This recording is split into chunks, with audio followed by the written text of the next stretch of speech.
네, 뉴스천의 이슈메이커 시작하겠습니다. 오늘은 동국대 경영전문대학원의 김선미 대우 교수와 함께하겠습니다. 어서 오세요. 네, 안녕하세요. 네, 안녕하세요, 교수님. 네.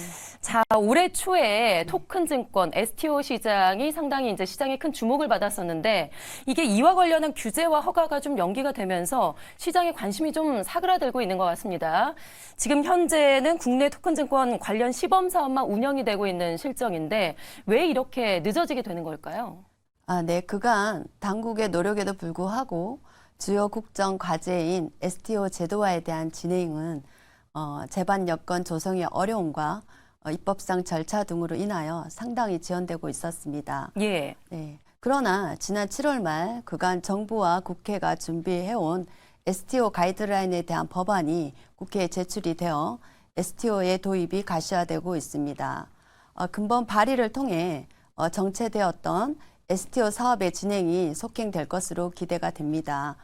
또한 금융당국은 STO를 본격적으로 실행하기 전에 음악 저작권과 부동산 조각 투자와 같은 투자 수익형 증권 사업들을 혁신 금융 서비스로 지정하여 시범 사업을 진행 중에 있습니다.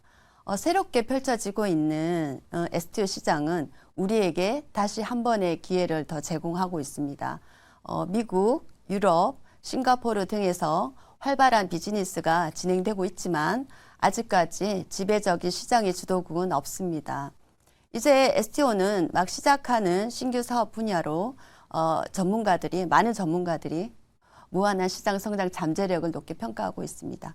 STO의 등장은 투자계약증권 및 다양한 비정형 증권의 간편한 발행과 유통을 촉진하여 자본시장 발전에 크게 기여할 수 있습니다.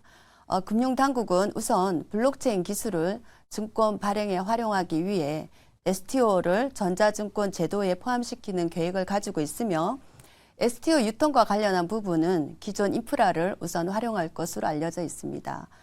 또한 금융규제 샌드박스 제도를 통해 증권형 토큰 유통에 대한 실무적인 문제를 검토하고 공식적인 제도화를 추진할 것으로 보입니다. 네. 그러니까 STO와 관련한 가이드라인이 이번에서야 좀 나오게 된 거죠. 얼마 전에 저희 신문 브리핑 시간에서도 신문을 통해서 소개를 해드렸었는데, 자, 우리나라의 토큰 증권 기업들이 이제 해외 블록체인 플랫폼과 MOU를 맺고 활발하게 투자자들을 모집을 하고 있습니다. 그런데 국내 기업들이 국내에서보다는 해외 기업과 이렇게 계약을 좀 맺고 있어요. 이유가 좀 따로 있을까요? 네, 국내 기업들이 해외 시장으로 눈을 돌리는 원인을 살펴보면 예.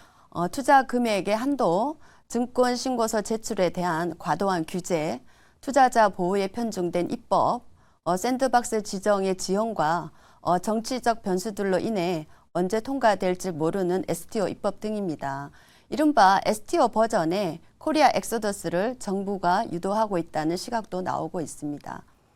국내 토큰 증권 기업들이 2030년까지 367조 원 규모로 성장할 한국 시장을 포기할 가능성이 커졌습니다. 예. 예, 바른손 랩스는 국내에서 영화 STO를 준비하는 것과 동시에 제도화 측면에서 한 발 앞서 있는 싱가포르 등 해외 시장에서 STO 상품화를 준비하려고 하는 투트랙의 전략을 취하고 있다고 언론에 발표한 바 있습니다.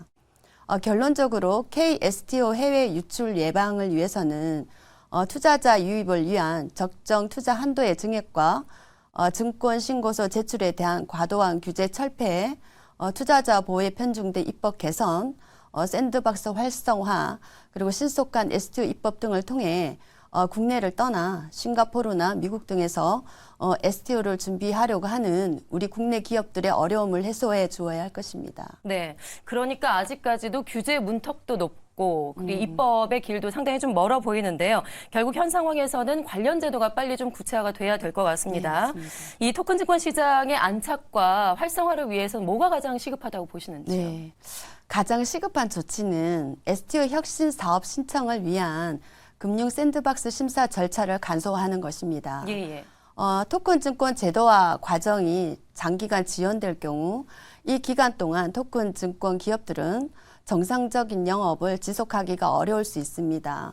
이에 따라 법제화가 완료될 때까지 금융 샌드박스 심사 과정을 간소화하고 한시적으로 규제를 완화하여 기업들이 서비스를 조기에 개시할 수 있도록 지원을 해야 합니다. 신속한 심사 처리를 통해 적격 기업들이 영업을 이어갈 수 있도록 도와 법안 통과 전까지의 공백을 최소화하는 것이 중요합니다. 또한 심사 간소화와 병행하여 토큰 증권의 제도화 과정도 속도를 내야 합니다. 금융 샌드박스는 일시적인 해결책일 뿐 사업 허용 기간이 최대 4년 정도로 제한적이어서 규제의 한시적 완화로 인해 입법이 뒷받침되지 않는 한 서비스의 지속이 불확실합니다. 토큰 증권 시장의 안정적인 발전을 위해서는 법률 개정안의 신속한 통과가 필수적입니다. 네. 자, 네. 요약하자면 토큰 증권 시장의 조기 도입과 정착을 위해서는 투자자 보호와 산업 혁신을 균형적으로 고려한 토큰 증권 법률의 신속한 제정이 필요하며 이 과정에서 발생하는 공백기는 금융 샌드박스 제도를 통해 극복을 해야 합니다. 네, 알겠습니다.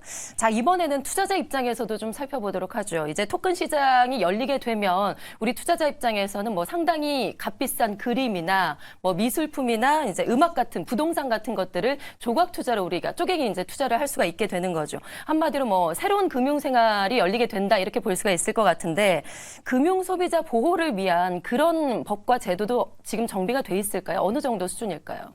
네, 토큰 증권 소비자 보호를 위해서는 기존 전자증권 투자자 보호 기준을 바탕으로 토큰 증권에 맞는 소비자 보호 방안을 개발하는 것이 중요합니다. 토큰 증권 가이드라인에 따르면 전자증권과 토큰 증권은 발행 방식의 차이를 제외하고는 큰 틀에서는 유사합니다.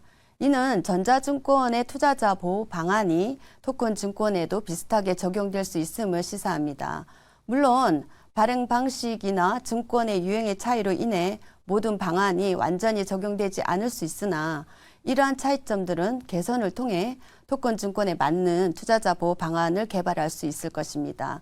특히 기존 증권과 달리 새롭게 도입되는 STO 투자자 보호를 위해 토큰 증권 상품에 대한 정보를 통합적으로 제공하는 신뢰도 높은 플랫폼 구축이 필요합니다.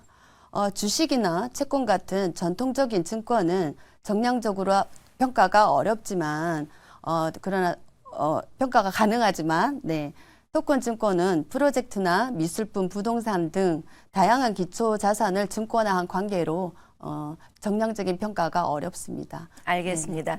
자, 오늘 말씀 여기까지 듣도록 하겠습니다. 지금까지 동국대 경영전문대학원의 김선미 교수와 함께했습니다. 고맙습니다. 네, 감사합니다.